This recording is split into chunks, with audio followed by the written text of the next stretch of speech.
ಮಾನ್ಯ ವಿಧಾನಸಭೆ ಸದಸ್ಯರಾದ ಮುನಿರತ್ನರವರು ಇತ್ತೀಚೆಗೆ ಅವ್ರದ್ದೊಂದು ಹೇಳಿಕೆ ಬಹಿರಂಗಗೊಂಡಿದೆ.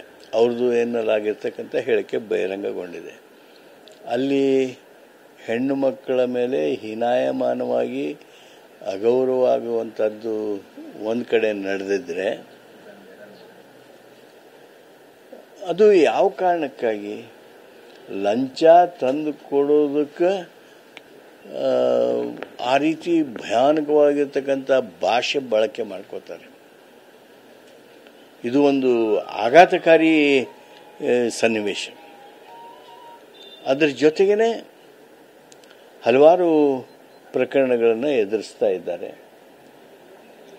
ಅವರೇನು ಆ ಗುತ್ತಿಗೆದಾರನ ಮೇಲೆ ಮಾಡಿರ್ತಕ್ಕಂಥ ಅವನ ಮೇಲೆ ಮಾಡಿರ್ತಕ್ಕಂಥ ಮಾತುಗಳು, ಅವನಿಗೆ ಅಂದಿರ್ತಕ್ಕಂಥ ಮಾತುಗಳು, ಜಾತಿ ವರ್ಗ ಮಹಿಳೆಯರು ಇವರಿಗೆ ಮಾಡಿರುವಂಥ ಅವಮಾನದ ಹಿನ್ನೆಲೆಯೊಳಗೆ ಇದು ಕ್ಷಮಾರ್ಹವಲ್ಲದಂಥ ಒಂದು ಕೃತ್ಯ.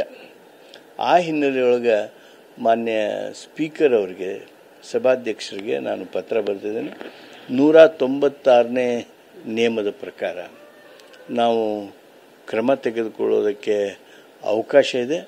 ಇಂಥ ಪ್ರಕರಣಗಳನ್ನು ನಾವು ಅತ್ಯಂತ ವಿಶೇಷ ಅಂತ ಹೇಳಿ ಪರಿಗಣಿಸಿ ಸೂಕ್ತ ಕ್ರಮಕ್ಕಾಗಿ ನಾನು ಮಾನ್ಯ ಸ್ಪೀಕರ್ ಅವರಿಗೆ ಪತ್ರ ಬರೆದಿದ್ದೇನೆ.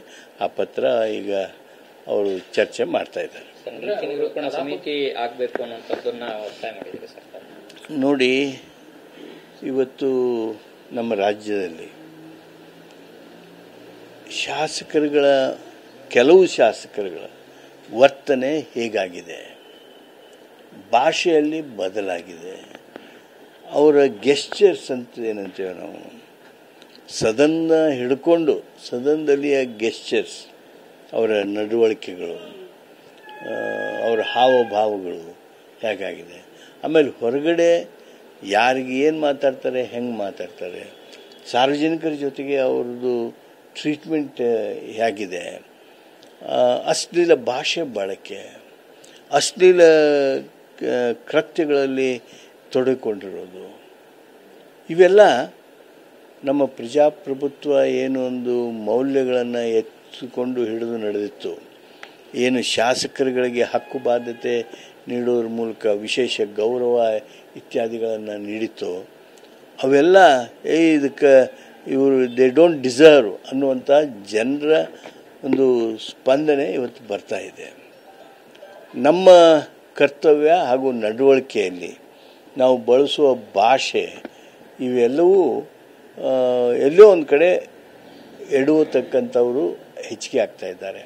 ಆದ್ದರಿಂದ ನೀತಿ ನಿರೂಪಣಾ ಸಮಿತಿ, ಎಥಿಕ್ಸ್ ಕಮಿಟಿ ಇವತ್ತು ನಮ್ಮ ರಾಜ್ಯದಲ್ಲಿ ರಚನೆ ಆಗಬೇಕು. ಹಾಗೂ ಆ ರಚನೆಯ ಮುಖಾಂತರ ಸೂಕ್ತ ಕಠಿಣ ಕ್ರಮ ತೆಗೆದುಕೊಳ್ಳೋದಕ್ಕೆ ವಿಧಾನಸಭೆ ಮುಂದೆ ಆಗಬೇಕು ಅನ್ನುವಂಥ ದೃಷ್ಟಿಯಿಂದ ನೀತಿ ನಿರೂಪಣಾ ಸಮಿತಿಯನ್ನು ನೇಮಣಿಕೆ ಮಾಡೋದಕ್ಕೆ ನಾನು ಮಾನ್ಯ ಸ್ಪೀಕರ್ ಅವರಿಗೆ ಒತ್ತಾಯ ಮಾಡಿದ್ದೇನೆ.